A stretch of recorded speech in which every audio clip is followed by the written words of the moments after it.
Assalamualaikum warahmatullahi wabarakatuh. Saya dari kelompok 1. Nama saya Rafli Harsa dan anggota lainnya yaitu ada Nurul Hidayah, Caroline Ruth Agustin, Atika Perdana Saputri, Joseph Ragil Pawiro, Geralda, dan Mutiara Zahira Koirunisa. Kemudian dari kelompok kami akan mereview dan membahas 2 jurnal, yaitu untuk jurnal pertama ada jurnal yang berjudulkan Psikologi, Komunikasi, dan Kekerasan Seksual pada Anak Usia Dini oleh Niluh Drajati Ekaning Tias, Sekolah Tinggi Agama Hindu Negeri Gede Puja, Mataram. Diterima 4 Agustus, direvisi 18 September, diterbitkan 20 Oktober 2020. Kemudian untuk jurnal yang kedua ada motif pelaku aborsi di kalangan remaja dan solusinya. Studi kasus terhadap mahasiswa di Universitas Trunojoyo, Madura dengan pendekatan psikologi komunikasi oleh Sri Wahyuningsih Yudo Bawono, Alifah Rahmawati, Fakultas Ilmu Sosial dan Ilmu Budaya, Universitas Trunojoyo, Madura. Kemudian untuk penjelasan tentang jurnal-jurnalnya akan dilanjutkan oleh teman saya. Oke, mungkin hingga kini orang tua itu sebagai pendidik pertama dan utama bagi anak usia dini ya memiliki peran besar yang dalam internalisasi nilai toleransi terhadap anak. Contohnya pada penelitian yang mungkin yang sudah digambarkan bahwa sikap toleransi yang dimiliki oleh orang tua memiliki pengaruh yang signifikan terhadap pembentukan sikap toleransi anak tersebut yang akan dibawanya hingga dewasa, dan itu menurut Mikilikowska 2016. Yang pertama itu contohnya itu orang tua itu sebagai contoh atau panutan bagi seorang anak. Dan yang kedua itu peran pengawas, yang dimana orang tua mengawasi sikap anak yang dibentuk terhadap perilaku apa yang dicontohkan terhadap anak tersebut. Dan yang terakhir itu ada peran sebagai pembimbing. Jadi ketika anak itu di fase untuk mengetahui atau di fase di mana seorang anak itu mengerti apa yang diikuti dia. Contohlah misalkan anak itu balita, dia mencoba mengerti apa yang dibicarakan oleh orang lain atau orang tuanya sendiri. Jika kita mengucapkan kata-kata kasar atau sebagainya macam itu kan cukup dipertimbangkan gitu saat mengucapkan terhadap orang lain yang didengar oleh anak. Mungkin saja anak itu mencoba memahami dan menggunakan bahasa itu, padahal dia itu coba memahami hanya untuk berkata saja. Itu yang sangat mempengaruhi sikap seorang anak. Maka peran orang tua sebagai pembimbing itu menjadi poin yang sangat besar juga terhadap anak. Dan ada beberapa 4 ciri pendekatan juga sih terhadap komunikasi itu ya terhadap anak, yaitu komunikasi penerimaan pada komunikasi itu. Di sini kita membahas tentang penerimaan stimuli melalui panca indera atau sensory reception of stimuli. Proses yang mengenai stimuli dan respon. Jadi contohlah kita terhadap anak nih. Misalkan anak itu mainnya kita ambil, pasti dia akan menangis sebagai macamnya. Itu sebuah respon, stimuli dan respon. Ada lagi yang kedua itu proses yang mengantarai stimuli dan respon, yaitu mungkin orang tahu dengan mungkin bahasa psikolog atau bahasa Inggris lah kita sebut internal mediation of stimuli. Dan yang selanjutnya itu ada prediksi respon atau prediksi of respon. Dan terakhir itu ada peneguhan respon yang dibuat yaitu oleh Bapak Rahmat tahun 2015. Psikolog memandang komunikasi dimulai dari dikenanya masukan pada organ penginderaan yang berupa data. Dan stimuli itu dibentuk berupa pesan, suara, warna, gambar, atau orang adalah segala hal yang mempengaruhi kita. Mungkin stimuli ini kemudian ya diolah di dalam pikiran, atau mungkin orang tahu kayak black box itu yang di pesawat segala macam, itu diolah jadi penyimpanan gitu, penyimpanan yang di pikiran kita gitu. Dan yang kita harus ketahui lagi tentang anak, bagaimana berkomunikasi dengan anak usia dini berbeda dengan komunikasi dengan remaja maupun orang dewasa. Harus dipilah gitu. Jadi kayak misalnya kita ngobrol terhadap anak itu, ya itu yang balik kita awal, kita nggak sembarangan untuk berbicara dan sebagainya macamnya, karena ngerinya itu dia berpihak atau misalkan dia mengikuti apa yang dibicarakan meskipun dia tidak tahu apa yang dibicarakan oleh orang tuanya, hanya mengikuti. Pemikiran anak usia dini masih cenderung lebih sederhana atau konkret, disebutlah nyata, penuh khayalan, kreatif, ekspresif, aktif dan selalu berkembang. Jadi pemikiran mereka itu dia melihat apa yang menurut dia sering dibicarakan orang tuanya atau yang menjadi keseharian yang dia dengar. Contohnya seperti orang tuanya marah sebagai macamnya, itu akan mempengaruhi sikap si anak tersebut. Oleh karena itu orang tua dan guru, contoh guru di sekolahnya dia lah ya, harus dapat menyesuaikan cara berkomunikasinya dengan anak, karena anak ini apa ya, unik. Seorang anak itu unik, maksudnya kita nggak bisa menyamaratakan kayak anak itu harus dididik seperti ini dan sebagainya. Kita harus memilah. Nanti kita akan bahas itu. Dengan anak usia dini, agar komunikasi yang dijalin ya mungkin dapat berjalan dengan efektif, karena kita tahu di fase-fasenya itu yang harus kita bicarakan, apa yang harus kita sampaikan, apa yang harus kita ajarkan, apa yang akan kita kasih contoh dari mainan sebagai macam supaya dia bisa berekspresif. Itu harus kita pilih. Maksudnya bagaimana seorang anak itu akan berkembang dengan apa yang kita kasih dengan sistem motoriknya dia. Mungkin selanjutnya itu yang paling berpengaruh itu ya mungkin perilaku kekerasan terhadap atau tindakan ya atau kegagalan dalam pengasuhan. Itu yang menyebabkan seorang anak itu nge-build dirinya itu kurang gimana ya, jadi miss lah gitu. Yang terjadi itu mungkin baik di rumah, di sekolah maupun di organisasi. Jadi dari kecil sampai besar itu akan berpengaruh di kemudian harinya. Menurut Bro Jerdy kalau nggak salah, Bro Jerdy atau Kimei, Zadi dan Salva 2019, bentuk kekerasan pada anak usia dini itu pada umumnya digolongkan menjadi kekerasan fisik, kekerasan psikis, kekerasan seksual, dan kekerasan sosial. Ketika kekerasan seksual, nah kita berganti dulu. Ketika kekerasan seksual ini terjadi pada anak di usia dini, reaksi pertama yang diberikan anak itu berbeda-beda. Yang saya bicarakan tadi sebelum itu, reaksi anak itu berbeda-beda. Dari kita nggak bisa menyamakan rata mereka, apalagi kita lanjut membahas tentang kekerasan seksual gitu. Yang sudah dibahas oleh Caroline, di kekerasan seksual ini kita harus ketahui apa yang sedang terjadi. Maksudnya kita harus mendekatkan diri terhadap anak tersebut. Yang pertama itu, yang reaksi yang kita diberikan anak itu berbeda-beda. Yang pertama. Yang kedua, ada anak yang mungkin akan berteriak dan ada mungkin anak yang diam, yang mungkin dia merasa takut atau sebagainya gitu kan. Ada yang menangis histeris sebagai macam, ada pula yang melawan gitu kan. Beda karakter. Ketika anak usia dini itu memilih untuk diam dan tidak melawan, ketika menjadi korban kekerasan seksual, bukan berarti anak itu bersedia atau menerima apa yang sudah terjadi atau dengan sukarela menerima pelaku tersebut. Sikap diam itu bukan berarti tidak melawan di saat usia dini. Dapat terjadi karena anak merasa bingung apa yang harus dia lakukan dan belum mengerti apa yang menimpa dirinya gitu. Dia merasa kayak dia masih bingung gitu.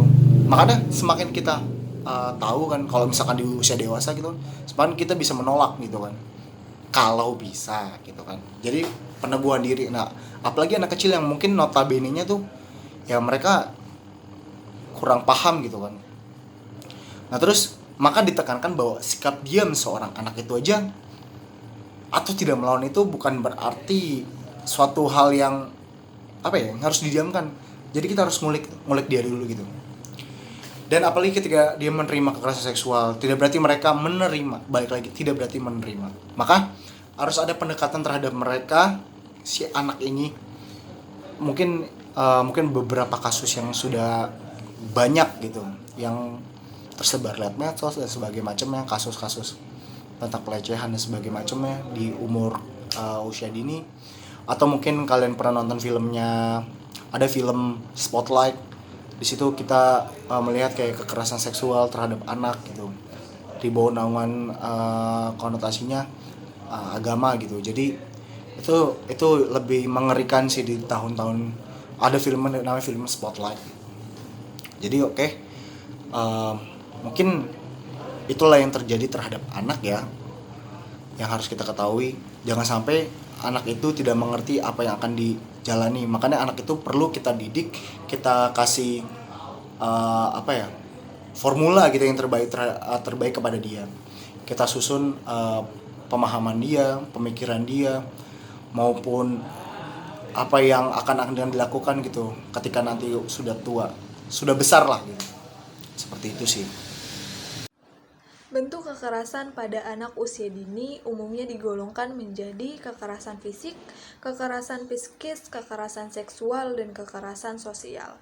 Kekerasan seksual didefinisikan sebagai suatu perilaku yang menjerumus pada hal-hal yang berkaitan dengan seks, baik berupa kata-kata maupun perbuatan yang tidak disetujui oleh korbannya, dengan memanfaatkan korbannya atau merendahkan korbannya.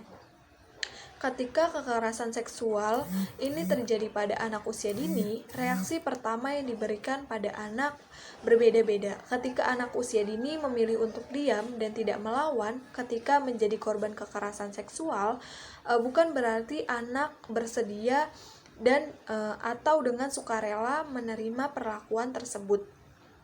Sikap diam dan tidak melawan anak usia dini dapat terjadi karena anak merasa bingung dan belum mengerti apa yang sedang terjadi atau apa yang sedang menimpa diri mereka. Atau juga anak merasa ketakutan sampai tidak mampu bersuara atau bereaksi.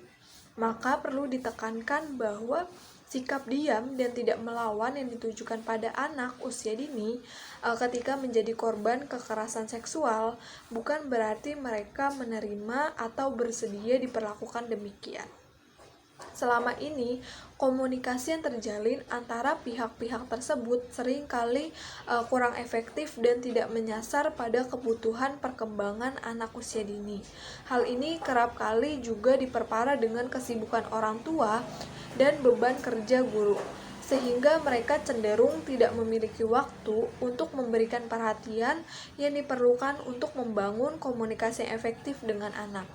Ketersediaan semua pihak dalam pengasuhan anak untuk menjalin komunikasi yang efektif dan sesuai dengan kebutuhan perkembangan anak akan membantu upaya pencegahan dan penyelesaian kasus kekerasan seksual pada anak.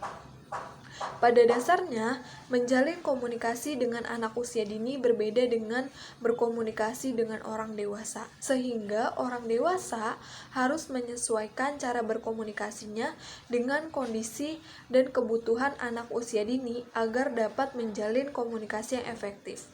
Melalui penerapan psikologi komunikasi, diharapkan komunikasi terkait kekerasan seksual dengan anak usia dini akan menjadi lebih efektif sehingga upaya pencegahan dan penanganan kasus kekerasan seksual pada anak usia dini akan lebih optimal.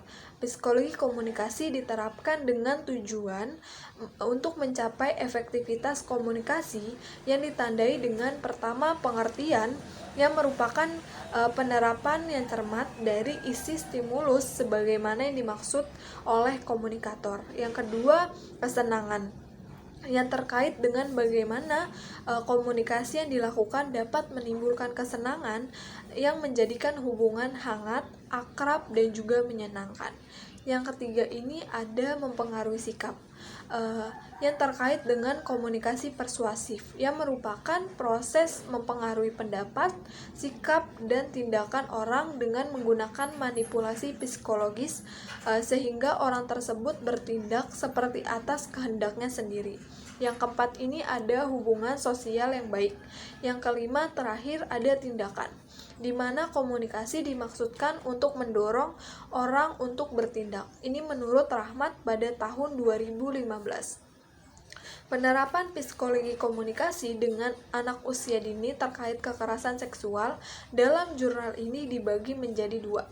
Yang pertama, psikologi komunikasi untuk anak korban kekerasan seksual dan psikologi komunikasi untuk mencegah anak menjadi korban kekerasan seksual.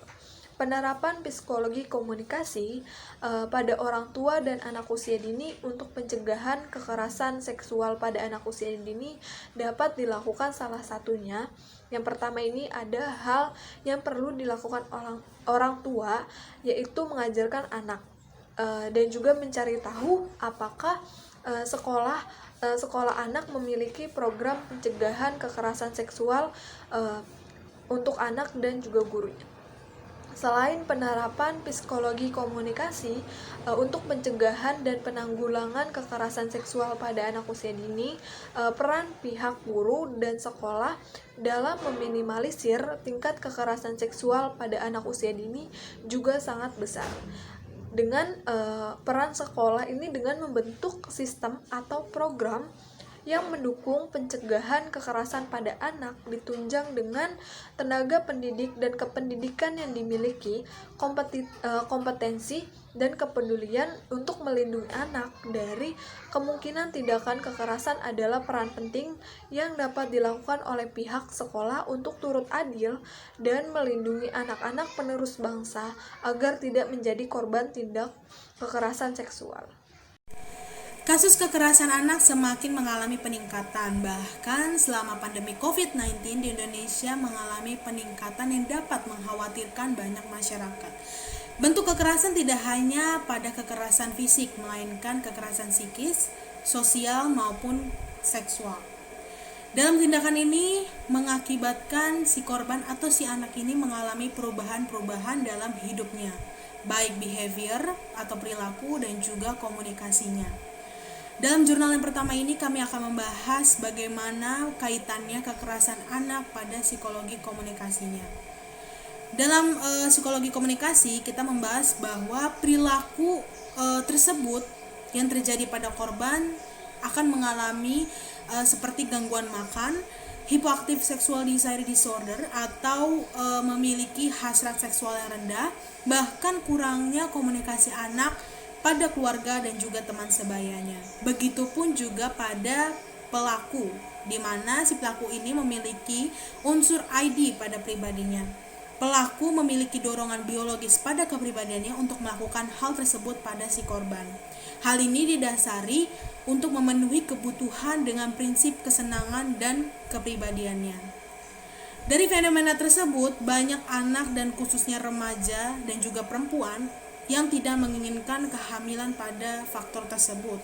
Untuk itu, banyak remaja yang melakukan tindakan aborsi pada janin yang ada di kandungannya. Dan lagi-lagi, dalam psikologi komunikasi, dalam fenomena ini, terdapat unsur ID dalam tindakan tersebut yang dapat dilakukan banyak anak remaja.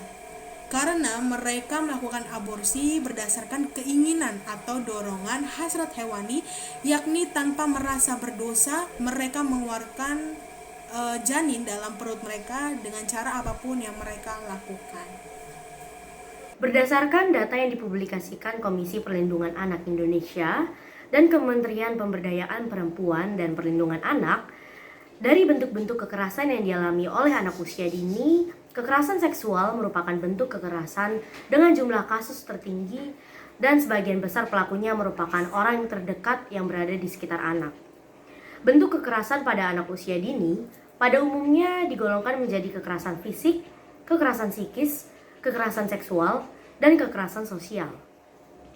Kekerasan seksual sendiri didefinisikan sebagai suatu perilaku yang menjurus pada hal-hal yang berkaitan dengan hubungan seks, baik berupa kata-kata maupun perbuatan yang tidak disetujui oleh korbannya, merendahkan korbannya, atau memanfaatkan korbannya. Hal ini mengindikasikan pentingnya orang tua dan anak usia dini dibekali dengan upaya untuk mencegah dan mengatasi kekerasan seksual pada anak usia dini. Salah satu solusi kunci dari permasalahan ini adalah menjalin komunikasi efektif dengan anak usia dini dengan menerapkan pendekatan psikologi. Komunikasi harus dibangun sejak anak usia dini dengan tujuan untuk menciptakan keterkaitan yang baik sehingga orang tua dan anak dapat menciptakan hubungan yang harmonis. Tingginya angka kekerasan seksual dengan korban anak usia dini menggambarkan betapa pentingnya membangun komunikasi yang sesuai dengan kebutuhan pertumbuhan dan perkembangan anak usia dini, sehingga mereka akan mampu bertumbuh dan berkembang menjadi pribadi yang mampu mengutarakan isi hati dan pikiran mereka dan melindungi diri mereka dari lingkungan yang berpotensi mengancam keamanan fisik, psikis, sosial, maupun seksual mereka.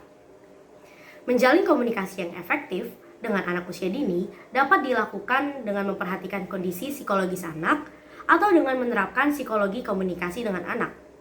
Penerapan psikologi komunikasi dimaksudkan agar komunikasi yang terjalin dengan anak usia dini menjadi lebih efektif terlepas dari perbedaan karakteristik anak usia dini.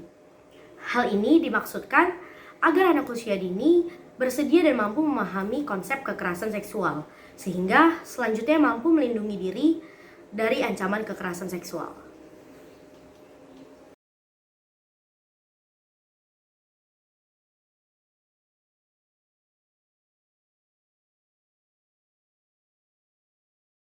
Saya akan mereview jurnal salah satu dari kelompok kami yang mengenai aborsi.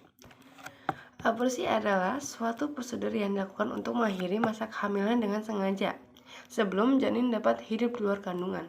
Pada umumnya, aborsi disetujui berdasarkan alasan atau pertimbangan medis tertentu karena kondisi fisik hingga komplikasi kehamilan yang membahayakan nyawa bayi maupun ibunya. Perlu kita ketahui bahwa aborsi tidaklah sama dengan guguran, karena proses berakhirnya kehamilan terjadi tanpa intervensi medis. Ada banyak alasan yang membuat seseorang mengambil keputusan untuk melakukan aborsi ini. Tidak menutup mata bahwa ada banyak wanita atau pasangan akhirnya mengambil keputusan aborsi karena kehamilan tidak direncanakan. Beberapa alasan mengapa seorang wanita memutuskan untuk melakukan aborsi. Salah satunya masalah pribadi ataupun terjadi resiko kesehatan yang pada ibunya. Mungkin fisik mentalnya terganggu atau mungkin ada beberapa wanita yang melakukan hubungan di luar nikah, maka ia ingin melakukan aborsi ini.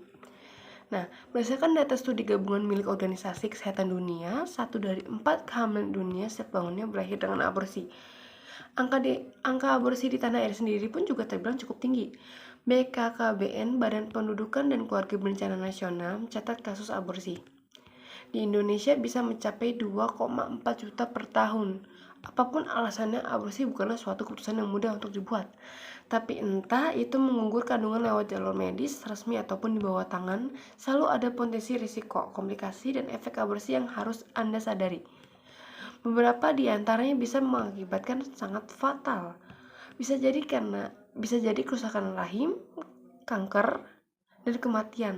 Motif yang melatar belakangi remaja mahasiswi untuk melakukan hubungan seksual pranikah menjadi tren remaja saat ini yang sedang menjalani hubungan cinta, karena mereka akan spontan melakukan hal tanpa memikirkan akibat dari perbuatan yang mereka lakuin, karena bisa mengakibatkan kehamilan dari pihak perempuan. Menyadari jika kehamilan itu akan mengganggu aktivitas perkuliahan mereka. Pada akhirnya timbul dorongan atau motif dari remaja untuk melakukan tindakan aborsi, yaitu dengan meniadakan atau janin tersebut dengan cara meminum pil tanpa menyadari bahaya pil tersebut terhadap kandungannya. Secara sadar, hal itu dilakukan karena motifnya adalah mempunyai rasa takut, malu terhadap orang tua, terutama keluarga ataupun orang-orang sekitarnya. Hal ini dilakukan selain atas dorongan dari dirinya sendiri, juga mungkin ada beberapa dorongan dari pacarnya maupun tunangannya dari informan tersebut, dengan tujuan mereka menutupi aib yang telah mereka perbuat sendiri. Tidak terjadi aborsi yang sangat marak di kaum remaja. Secara pendekatan psikologi komunikasi, Mereka diberikan stimulus berupa pendidikan moral dan agama pendidikan. Bahayanya tentang aborsi dan pendidikan seks sehat pranikah oleh pihak-pihak yang berkompeten di bidangnya. Dari stimulus tersebut diserap oleh pikiran yang perasaannya mereka dari segi positif maupun negatif, yang melahirkan feedback dari remaja untuk melakukan yang terbaik. Menanggapi dengan penggunaan psikologi, komunikasi yang efektif yaitu pengertian, kesenangan mempengaruhi sikap hubungan sosial yang baik, dan yang terakhir adalah adanya tindakan dari remaja tersebut. Pasalnya kasus aborsi dan cyberbullying ini kenapa selalu berkaitan erat dengan psikologi?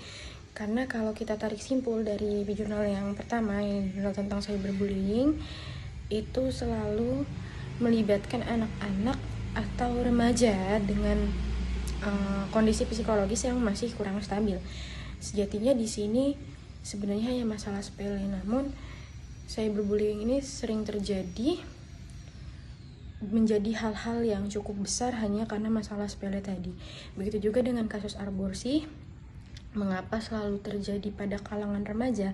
Karena di sini psikologi yang dimiliki oleh seorang remaja belum terlalu cukup, belum terlalu kuat, dan kembali lagi belum terlalu stabil untuk menghadapi masalah-masalah maupun hal-hal yang menurut mereka menjadi tanggung jawab yang begitu berat untuk hari ini, esok, dan seterusnya. Bukan dari kedua jurnal, untuk yang jurnal pertama itu dari psikologi komunikasi dan kekerasan seksual pada anak usia dini, kesimpulannya menurut saya adalah pentingnya edukasi kepada anak usia dini itu sangat penting, mengingatkan anak kecil itu mudah untuk dipengaruhi dan mudah juga untuk mencontoh. Jadi kita sebagai orang tua wajib sekali untuk memberikan pendekatan komunikasi dan mengedukasi anak tentang seksual terutama, dan juga tidak mencontohkan hal-hal yang negatif atau mencontohkan hal-hal seksual kepada anak, sehingga resiko untuk pencegahan atau penanggulangan tentang kekerasan seksual pada anak bisa terjadi dan anak terhindar dari kekerasan seksual. Kemudian untuk jurnal kedua yaitu motif pelaku aborsi di kalangan remaja,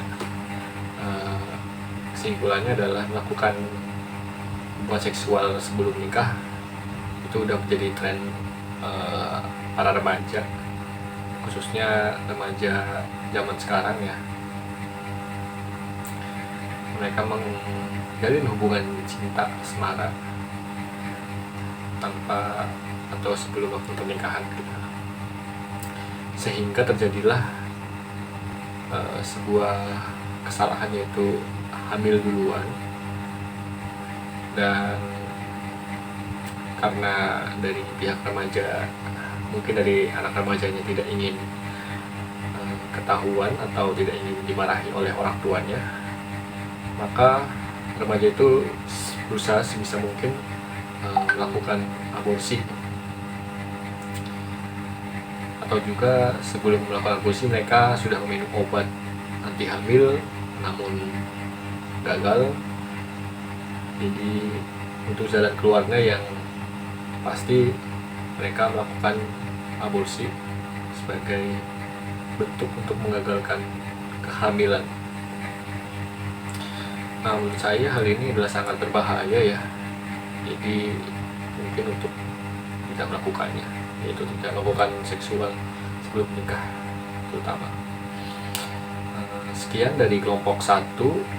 Bila ada kesalahan kami mohon maaf. Sekian, terima kasih. Assalamualaikum warahmatullahi wabarakatuh.